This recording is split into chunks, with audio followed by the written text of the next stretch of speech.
Baik, bismillahirrahmanirrahim. Assalamualaikum warahmatullahi wabarakatuh. Selamat pagi, salam sejahtera dan salam sehat untuk kita semua. Baik, pada kesempatan kali ini mungkin ini adalah sesi terakhir untuk penyampaian materi, dan mungkin ini akan ada beberapa hal nanti yang disampaikan terkait dengan izin penerapan cara produksi pangan olahan yang baik. Dan sebetulnya izin ini nanti diperlukan bagi Bapak Ibu pelaku usaha yang akan mengajukan pendaftaran atau registrasi produk yang tadi disampaikan oleh Ibu Yeni Oktaviani, seperti itu. Jadi dalam hal ini sebetulnya kita agak mundur lagi dalam hal perizinan, jadi mundur sedikit begitu ya untuk mendapatkan izin sarananya terlebih dahulu. Kemudian nanti baru bisa mendaftarkan produknya.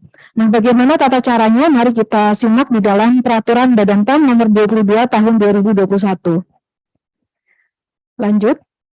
Ya, ini adalah dasar hukum yang melandasi Peraturan Badan POM nomor 22 ini, dan mungkin yang paling penting di-highlight oleh Bapak Ibu sekalian, ini adalah bagaimana Peraturan Menteri Perindustrian nomor 75 tahun 2010 tentang pedoman cara produksi pangan olahan yang baik ini adalah yang menjadi dasar juga dalam penyusunan penerbitan izin penerapan cara produksi pangan olahan yang baik ini.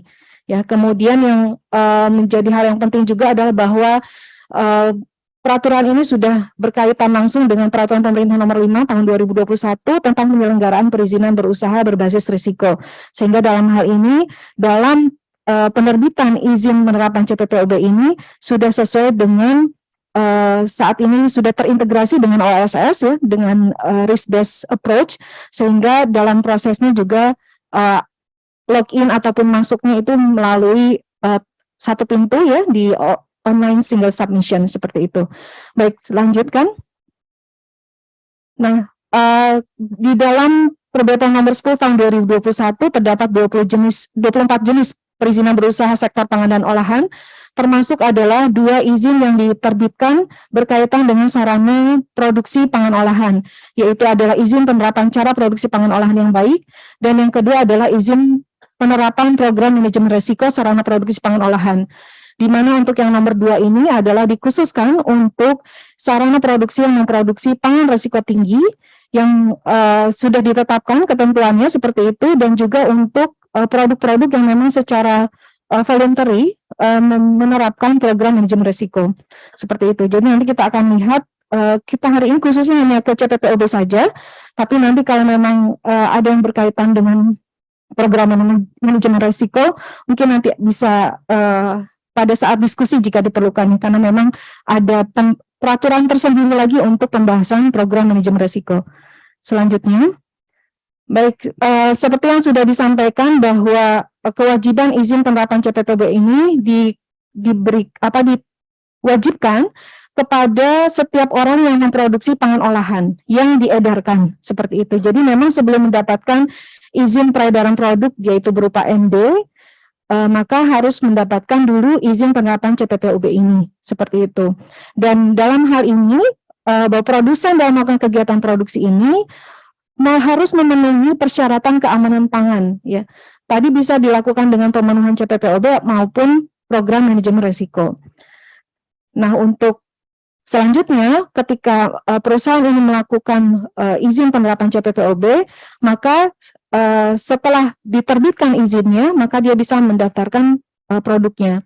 Nah, kalau Bapak Ibu mungkin tahu sebelumnya ada yang mengenal istilah PSB ya, pemeriksaan setempat oleh pemeriksaan sarana produksi baru oleh balai seperti itu.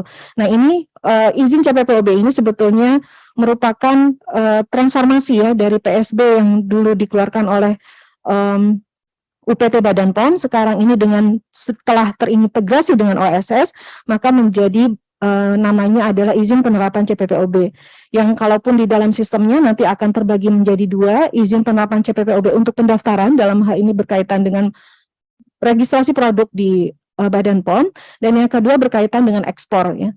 Secara umum prosedurnya akan sama, tapi untuk pendaftaran ini ada beberapa kemudahan yang kami berikan khususnya untuk UMK. Nanti kita akan lihat di slide-slide selanjutnya. Lanjut.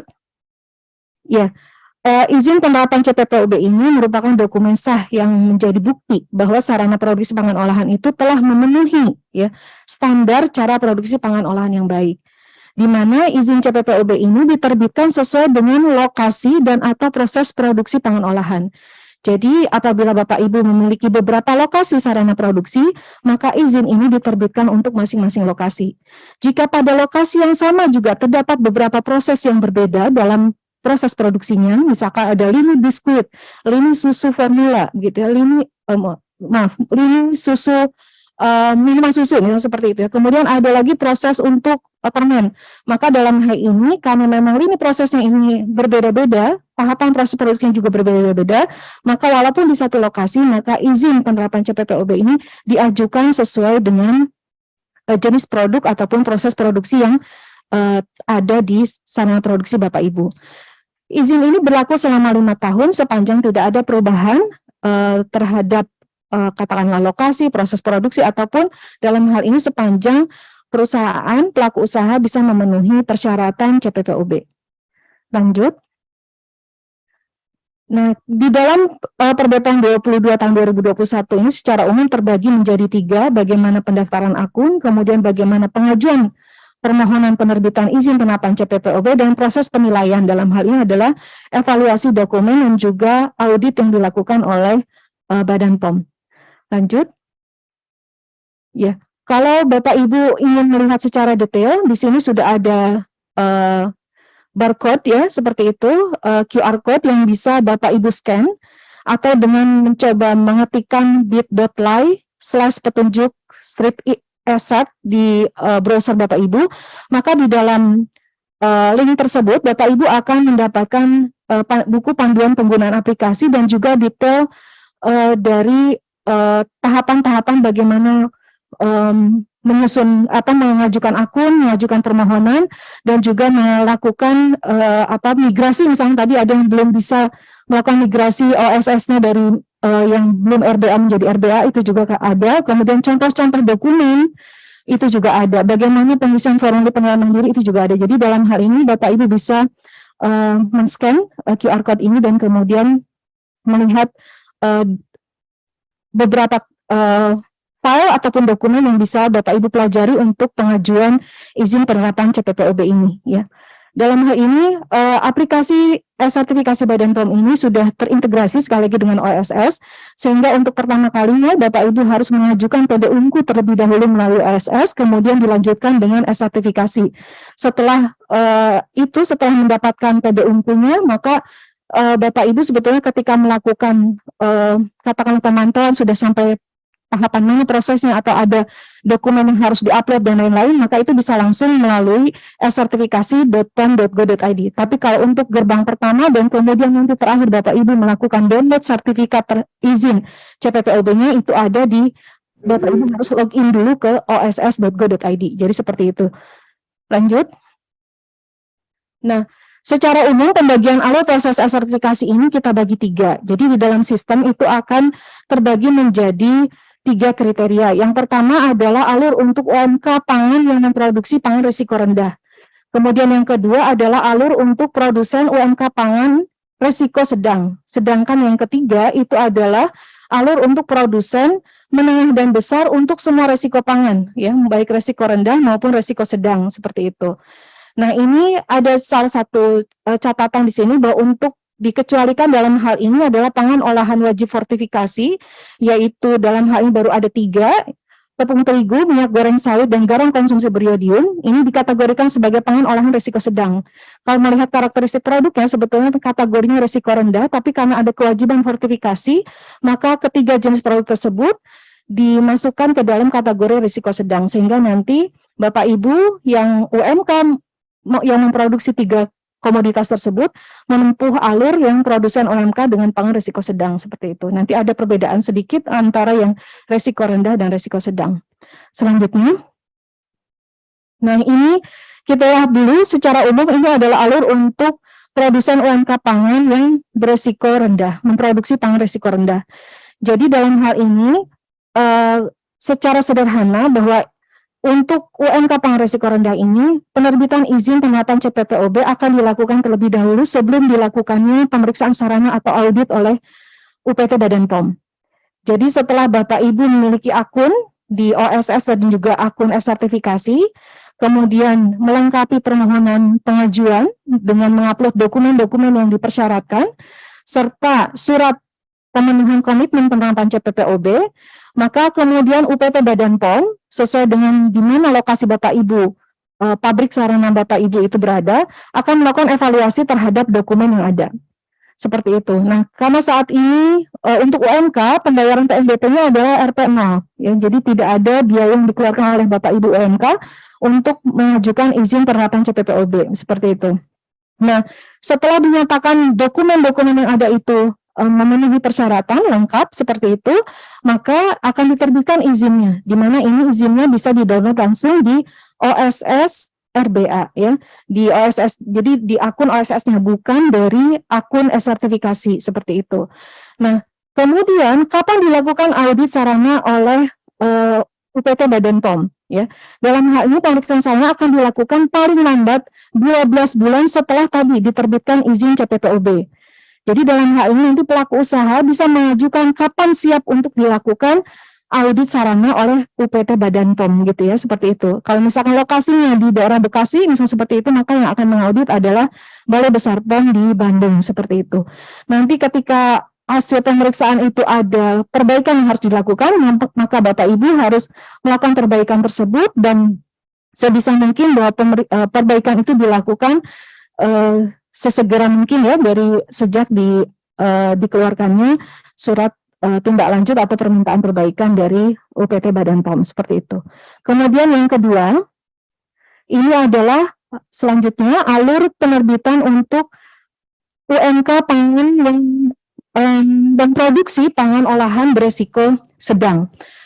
Secara umum hampir sama dengan UMK pangan resiko rendah, perbedaannya adalah bahwa kelengkapan dokumennya ada tambahan. Yang pertama, kalau tadi yang di rendah itu ada surat pemenuhan komitmen, kalau untuk resiko sedang ini adalah surat pemenuhan standar, ya seperti itu. Kemudian yang kedua, bahwa untuk UMK pengresiko sedang ini harus melakukan pengisian formulir penilaian mandiri terkait dengan implementasi cara produksi pangan olahan yang baik dengan minimum nilai yang bisa kami terima itu ya adalah nilainya B. Nah, kemudian selanjutnya ini akan sama, ada evaluasi dokumen dari UPT UPT atau Balai Besar Balai POM yang ada di wilayah Bapak Ibu, kemudian nanti akan diterbitkan langsung tanpa dilakukan pemeriksaan sarana. Kapan pemeriksaan sarananya? Sama seperti hanya UMK pengresiko rendah, dilakukan paling lambat 12 bulan sejak penerbitan izin. Kemudian yang berikutnya, ini adalah untuk penerbitan izin penerapan CPPOB bagi skala usaha produsen yang menengah dan besar. Jadi ini dalam hal ini baik memproduksi pangan resiko rendah maupun resiko sedang, maka untuk produsen dengan skala usaha menengah dan besar akan mengikuti alur ini. Jadi dalam hal ini adalah alur yang pada umumnya dilakukan saat ini juga ya, bahwa dilakukan pemeriksaan terlebih dahulu sebelum izinnya terbit ya. Jadi dalam hal ini kalau kita lihat bahwa setelah Bapak Ibu memiliki akun OSS dan juga akun e-sertifikasi, kemudian mengajukan izin penerapan CPPOB dengan mengupload dokumen sesuai dengan persyaratan, maka nanti evaluator Badan POM itu akan melakukan evaluasi terhadap dokumen dan akan mengeluarkan biaya PNBP. Nah, saat ini biaya PNBP-nya karena memang masih di dalam regulasi yang ada itu masih dilakukan revisi oleh Kementerian Keuangan, maka untuk saat ini masih belum ada biaya untuk produsen menengah dan besar. Kedepannya apabila Kementerian Keuangan sudah menetapkan revisi terhadap PNBP nomor 32 tahun 2017, maka untuk produsen menengah dan besar akan dikenakan biaya pengajuan. Nah, setelah evaluasi dokumen yang dinyatakan memenuhi persyaratan, maka pelaku usaha nanti akan dijadwalkan untuk dilakukan audit paling lama adalah 20 hari kerja dari sejak dinyatakan evaluasi dokumennya lengkap, seperti itu. Jadi dalam hal ini waktunya adalah 20 hari kerja dan kemudian setelah dilakukan pemeriksaan sarana produksi oleh UPT Badan POM, maka akan diterbitkan surat tindak lanjut kepada pelaku usaha. Dan dalam hal ini, surat tersebut akan terbit di dalam 10 hari kerja, dan kemudian pelaku usaha bisa menindaklanjuti atau memenuhi tindakan perbaikan ataupun tindakan yang diperlukan untuk ketidaksesuaian yang ditemukan tersebut, itu selama 30 hari kalender, seperti itu. Nah, jika memang capaknya atau corrective action preventive action yang sudah bisa diterima, memenuhi semua, maka paling lama dalam 40 hari kerja itu akan diterbitkan izin penerapan CPPOB. Apabila di sini masih belum bisa memenuhi syarat, ya, belum bisa memenuhi temuan tidak sesuai atau menutup semua ketidaksesuaian yang ada, maka itu paling banyak itu 3 kali bolak-balik begitu ya. Diterbitkan 3 kali surat permintaan perbaikan seperti itu. Kalau lebih dari 3 kali, maka penerbitan izin CPPOB-nya tidak bisa diterbitkan ya. Dalam hal ini akan disampaikan surat penolakan terhadap pengajuan izinnya seperti itu. Jadi kalau memang bisa sebelum 3 kali itu memang sudah bisa terpenuhi ketidaksesuaian ditemukan pada saat pemeriksaan. Dan yang bisa diterbitkan izin CPPOB-nya adalah yang nilainya adalah B, seperti itu ya. Untuk nilai C dan D, mau tidak mau Bapak Ibu nanti harus melakukan perbaikan yang seksama seperti itu, dan kemudian dilakukan audit lagi seperti itu, sehingga minimum nilainya B baru bisa direkomendasikan untuk bisa mendapatkan izin CPPOB. Baik, selanjutnya. Ini adalah bagaimana langkah-langkah untuk Bapak Ibu melakukan membuat akun ya. Jadi memang saya sampaikan secara singkat saja karena tadi di QR code yang sudah saya sampaikan tadi di situ ada langkah yang lebih detail, Bapak Ibu bisa mengikuti ya. Jadi setelah login ke akun OSS Bapak Ibu, nanti akan klik menu PB Unku dan milih permohonan baru ya. Jadi nanti di sini akan muncul KBRI yang berkaitan dengan yang sudah disetujui di NIB Bapak Ibu, kemudian mana yang memang masuk ke dalam ranah izin penerapan CPPOB seperti itu. Jadi hanya pada KBRI itu kemudian Bapak Ibu bisa melakukan permohonan untuk perizinan berusaha UMKU ya, seperti itu. Nah, setelah dipilih KBRI-nya, kemudian nanti mengajukan perizinan berusaha UMKU, dan nanti akan ada terbit ID izin ya. ID izin inilah yang sebetulnya akan menjadi pintu gerbang bagi bridging data dari OSS ke sertifikasi Badan POM seperti itu. Jadi melalui ID izin inilah, jadi cukup panjang ID izinnya Bapak Ibu untuk sekitar 20 angka ya seperti itu. Nah, ini ID izin inilah kemudian nanti akan bisa dilakukan untuk memantau bagaimana persyaratan di sertifikasi ya.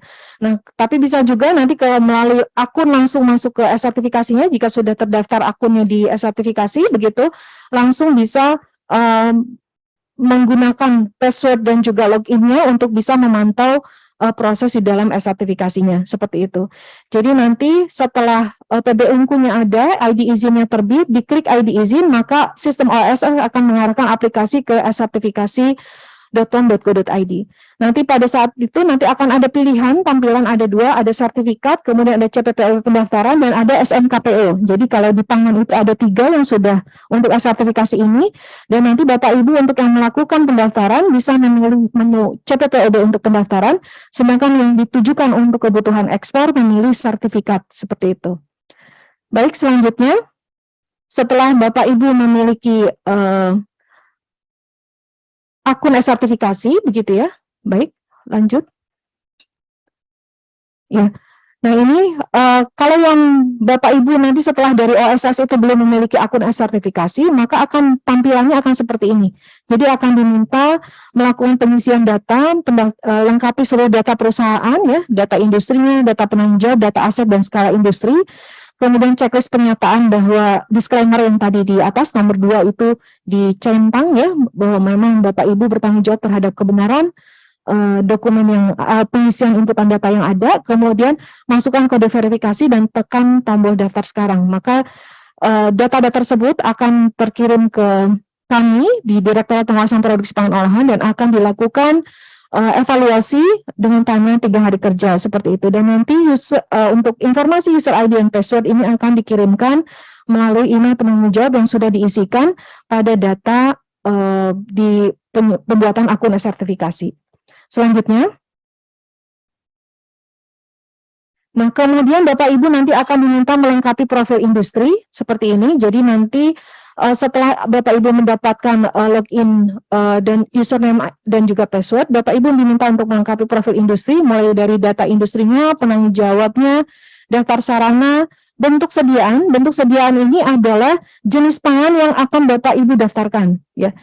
Sebagai informasi bahwa sertifikasi .pom.go.id ini bukan hanya untuk komoditas pangan saja, tapi juga untuk komoditas obat tradisional, kosmetik, dan suplemen kesehatan. Karena itulah kemudian istilahnya menjadi bentuk sediaan, ya. Jadi untuk pangan, bentuk sediaan itu maksudnya itu adalah jenis pangan yang diproduksi, ya. Dan dalam hal ini nanti Bapak Ibu menyesuaikan dengan KBLI-nya. KBLI-nya apa, kemudian jenis sediaan ataupun bentuk sediaan yang diproduksi itu apa. Ya, kemudian mengisi juga daftar kantor direksi, izin SK. Kalau untuk izin SK karena ini tadi sekali lagi komoditasnya barang-barang dengan obat, OT dan juga kosmetik seperti itu, ini ada izin atau SK. Biasanya ini untuk izin apotekernya, ya. Jadi kalau dalam hal ini untuk pangan bisa di strip, ya, tidak perlu diisikan atau juga diisi dengan nomor NIB-nya, tidak ada masalah seperti itu. Lanjut. Kemudian ini adalah persyaratan dokumen pengujian izin penerapan CPTOB. Peta lokasi sarana produksi dan bangunannya, kemudian panduan mutu. Panduan mutu ini meliputi dokumen yang persyaratan untuk penerapan CPTOB di sarana produksi. Nanti kita lihat ada panduan mutu yang harus diupload oleh Bapak Ibu. Kemudian juga deskripsi pangan olahan, termasuk komposisi bahan baku, bahan tambahan pangan, bahan pengolahan yang digunakan.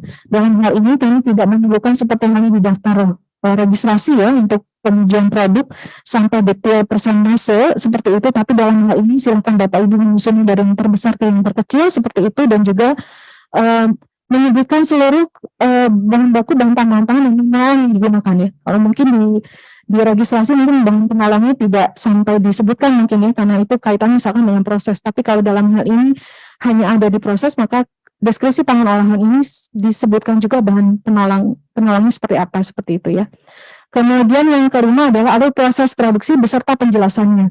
Dalam hal ini dilakukan pemantauan, ya, titik-titik yang dianggap penting untuk dilakukan pemantauan itu juga perlu dijelaskan di dalam alur proses produksi, sehingga dalam hal ini pada waktu pelaksanaan audit, ya, kalaupun nanti petugas badan melakukan audit bisa memilih dengan betul alur proses produksi yang ada. Selanjutnya, nah ini adalah dokumen panduan mutu minimal yang ada, mulai dari prosedur pengolahan air, penanganan ketidaksesuaian, kemudian penanganan alat atau wadah yang tidak terpakai, program pemantauan dan pemeliharaan alat, termasuk kalibrasi, ya, prosedur penanganan bahan kimia dan pangan, kemudian prosedur penanganan limbah, kemudian terkait program terkait dengan kesehatan, pelatihan, dan hygiene personal. Kemudian yang ke-8 ini adalah terkait dengan penyimpangan, termasuk penerapan sistem FIFO atau FIFO. Kemudian prosedur terkait sistem ketertelusuran dan penarikan seperti apa ketika dilakukan recall, kemudian ketika traceability seperti apa, ini prosedur yang akan dimintakan. Kemudian ke-10 terkait dengan prosedur cleaning dan sanitasi, pembersihan dan sanitasi, dan ke-11 ini adalah program pengendalian hama. Jadi ini adalah prosedur minimal yang harus Bapak Ibu upload terkait dengan dokumen panduan mutu, terkait dengan implementasi cara produksi pangan olahan yang baik di sarana produksi Bapak Ibu. Selanjutnya, nah, tadi seperti yang sudah disampaikan khusus untuk UMK, di sini ada kelengkapan persyaratan tambahan dokumennya. Tadi juga sudah sempat disebutkan di alur, ya. Kalau untuk UMK pangan risiko rendah itu adalah surat pemenuhan komitmen. Di dalam QR code yang tadi disampaikan itu ada contoh surat pemenuhan komitmen. Kemudian untuk pangan UMK risiko sedang itu adalah pemenuhan standar, ya, surat pemenuhan standar, dan juga hasil penilaian mandiri self assessment dengan hasil penilaian minimal B, ya. Kita akan lihat nanti di slide selanjutnya bagaimana apa yang dimaksud dengan penilaian mandiri, ya, formulir penilaian mandiri. Selanjutnya, nah ini, jadi di dalam formulir penilaian mandiri ini, UMK pangan olahan risiko sedang itu dapat menilai kelayakan sarana produksi pangan olahannya secara mandiri. sesuai dengan checklist penilaian cara produksi pengolahan yang baik. Jadi dalam hal ini ketika kami petugas dari Badan POM itu menggunakan formulir audit itu ada 68 poin, maka untuk formulir penilaian mandiri juga sama ada 68. Hanya saja memang ada cara yang berbeda dalam melakukan pengisiannya. Ya. Jadi bagaimana melakukan self assessment? Bapak Ibu akan menilai dari pernyataan yang ada itu dengan memberi nilai 0 untuk aktivitas atau kegiatan yang memang sudah yang belum diterapkan gitu ya. Kemudian yang nilai 1, skor 1 apabila persyaratan yang diterapkan di dalam CPTOB itu belum diterapkan secara konsisten. Nah, apabila Bapak Ibu mengisi nilai 2, maka tentunya persyaratan CPTOB itu sudah diterapkan secara konsisten. Jadi nanti dari untuk 8 poin tersebut akan ada pengisian skor 0, 1, dan 2. Kemudian nanti secara total akan dijumlahkan. Bapak Ibu yang untuk bisa mendapatkan tadi langsung diterbitkan izin CPTOB-nya apabila mendapatkan nilai di antara 109 sampai 120 dengan nilai B seperti itu. Jadi dalam ini Bapak Ibu sebetulnya masih ada gap yang memang harus diperbaiki nantinya seperti itu, tapi dalam hal ini untuk penerbitan cukup bisa memenuhi nilai B seperti itu. Kalau masih nilai C dan D, mau tidaknya Bapak Ibu harus mengupdate dulu, misalkan dokumen-dokumen yang ada, implementasi cara produksi pengolahan baiknya, sehingga paling tidak bisa kelas dulu menjadi B seperti itu. Bagaimana contoh pengisiannya di slide selanjutnya, Bapak Ibu bisa lihat. Contohnya ini di poin nomor 5, persyaratan ataupun aspek CPTOB yang dinilai adalah lantai bersih, tidak retak, dan atau tidak ada benangnya. Kami akan minta Bapak Ibu melampirkan foto lantai area produksi. Ketika ini sudah terimplementasi baik di Bapak Ibu, maka nilainya 2 di checklist lantai 2 atau diisi dengan angka 2. Kemudian diberikan keterangan lantainya seperti apa. Oh, lantai bersih, pertemuan antar lantai dinding sudah lengkung dan mudah dibersihkan. Dan bukti penerapannya apa? Itu nanti ada foto. Nanti petugas Badan POM ketika melakukan audit maka tinggal memverifikasi dari pengisian formulir penilaian mandiri yang Bapak Ibu upload di izin CPTOB. Selanjutnya, nah ini adalah perubahan izin penerapan CPTOB.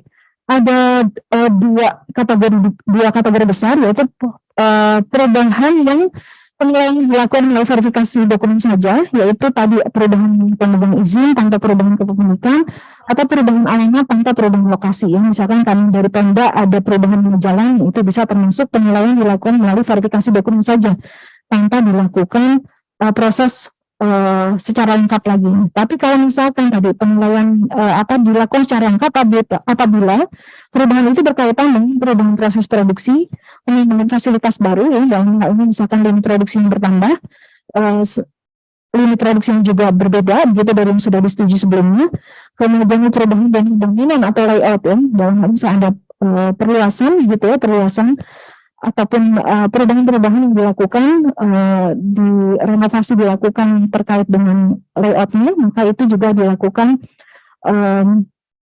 perubahan izin penerapan CPTOB. Tadi dalam hal ini UPT Badan POM akan menilai kembali ya dari setiap perubahan yang ada ini, karena bisa jadi sangat kasuistik, berbeda-beda antara satu sarana atau dengan sarana yang lain terkait dengan perubahan ini. Ya, selanjutnya. Untuk perpanjangan, maka karena tadi berlaku 5 tahun, untuk pengajuan perpanjangannya bisa dilakukan paling cepat 6 bulan sebelum masa berakhir, dan perpanjangan ini juga akan kami lakukan dengan mempertimbangkan penilaian terhadap hasil surveillance, inspeksi rutin maupun riwayat produk yang diedarkan, dan juga hasil pengawasan Badan POM secara umum baik itu terhadap produk maupun terhadap sarana. Selanjutnya, nah ini seperti yang tadi sudah disampaikan bahwa izin penerapan CPTOB pendaftaran saat ini belum diberlakukan karena masih dalam proses revisi PP nomor 32 tahun 2017. Sedangkan Bapak Ibu yang tadi mengajukan untuk CPTOB ekspor, karena memang izin mengacu ke PP nomor 32 tahun 2017, maka biaya yang ditetapkan oleh negara adalah seperti ini. Jadi untuk yang permohonan dari industri besar 10 juta, tapi untuk industri kecil 1 juta. Seperti itu ya. Kemudian selanjutnya, nah penilaian kembali dapat kami lakukan oleh Badan POM apabila berdasarkan hasil pengawasan ya, kami menemukan hal-hal yang misalkan tidak sesuai dengan pedoman penerapan CPTOB ataupun dengan ketentuan peraturan perundang-undangan yang lain, maka kami akan bisa melihat kembali hasil atau pengajuan izin CPTOB-nya. Ya. Selanjutnya. Nah, pengawasan di sarana produksi oleh UPT Badan POM dalam hal ini dilakukan baik melalui pengawasan rutin dan juga pengawasan insidental. Pengawasan insidental ini adalah pengawasan yang bisa tiba-tiba bisa dikatakan seperti itu, kemudian berkaitan bisa jadi dengan emerging issue ataupun juga memang kasus-kasus yang ditangani oleh Badan POM, sehingga dalam hal ini pengawasan sarana produksi bisa dilakukan sesuai dengan kebutuhan. Ya, kemudian pelaksanaan pengawasan dilaksanakan sesuai dengan pedoman pemeriksaan sarana produksi pangan olahan yang ditetapkan oleh Kepala Badan POM. Jadi Kepala Badan juga menetapkan bagaimana pedoman pemeriksaan sarana produksi pangan olahan. Kemudian selanjutnya akan ada sanksi administratif bagi pelanggaran terhadap pemenuhan persyaratan keamanan pangan dan perubahan izin penguatan CPTUB. Ya. Dan sanksi administratif ini bisa berupa peringatan, penghentian sementara dari kegiatan, pengenaan denda administratif, penarikan tangan olahan dari peredaran, pemusnahan, dan pencabutan izin penggelapan CPTUB. Ya. Dan dalam hal ini tentu saja bahwa pelanggaran yang ada akan dilihat kembali seperti itu, dan terkait dengan pelaksanaan ini tentu saja kami mengacu kepada keputusan Kepala Badan yang mengatur tentang tindak lanjut hasil pengawasan seperti itu. Ya. Kemudian selanjutnya, nah ini adalah ketentuan peralihan jadi masa transisi. Jadi kalau Bapak Ibu dalam hal ini apabila Bapak Ibu perusahaan yang sudah memiliki sertifikat CPTUB untuk ekspor, ya, maka dalam hal ini izin tersebut, sertifikat CPTUB tersebut dapat digunakan masih berlaku sampai berakhirnya masa berlaku sertifikat. Jadi Bapak Ibu yang kemarin mengajukan CPT ekspor dan sekarang saya mau mengajukan akun registrasi, maka masih bisa digunakan. Ya, karena memang untuk CPTUB ekspor ini sampai berakhirnya masa berlaku sertifikat. Ya. Sedangkan untuk Bapak Ibu yang dulunya memiliki rekomendasi PSB, maka apabila PSB-nya itu diterbitkan sebelum 7 Oktober 2021, maka Bapak Ibu wajib mengajukan permohonan izin CPTUB ini paling lambat 24 bulan. Ya. Jadi paling lambat dari kapan? Dari 7 Oktober, karena tadi Perbetan nomor 22 tahun 2021 ini diterbitkan di tanggal 7 Oktober tersebut. Masa grace periodnya adalah 24 bulan, dan kalau saat ini berarti sudah 1 tahun, Bapak Ibu memiliki waktu sisa tinggal 1 tahun lagi untuk mengajukan izin CPTUB ini. Ya.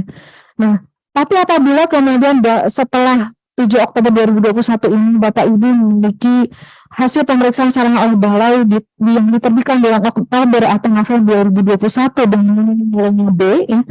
Kemudian juga ada hasil inspeksi rutin ya, ataupun hasil inspeksi mendadak dari UPT ataupun pusat yang datang ke tempat Bapak Ibu dan juga itu nilainya B.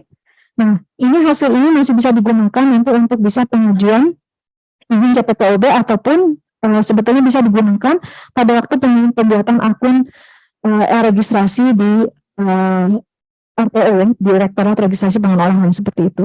Jadi ini adalah ketentuan. Jadi sebisa mungkin memang terakhir 7 Oktober 2023 Bapak Ibu semua sudah beralih ke izin CPTUB ataupun kalau memang masih ada izin CPTUB untuk ekspor itu masih bisa digunakan. Ya, baik. Sepertinya ini adalah slide terakhir dari saya. Apabila Bapak Ibu ada pertanyaan, silahkan menyampaikan melalui kanal yang ada seperti itu, dan untuk live chat kami di waspredpangan.com.go.id ini bisa Bapak Ibu akses dari Senin sampai Jumat tanpa jeda, tanpa istirahat seperti itu ya. Silakan untuk bertanya dan kami akan berikan informasi sesuai dengan pertanyaan Bapak Ibu. Demikian yang bisa saya sampaikan, mudah-mudahan bisa bermanfaat dan dimengerti oleh Bapak Ibu semua. Saya akhiri, wassalamualaikum warahmatullahi wabarakatuh.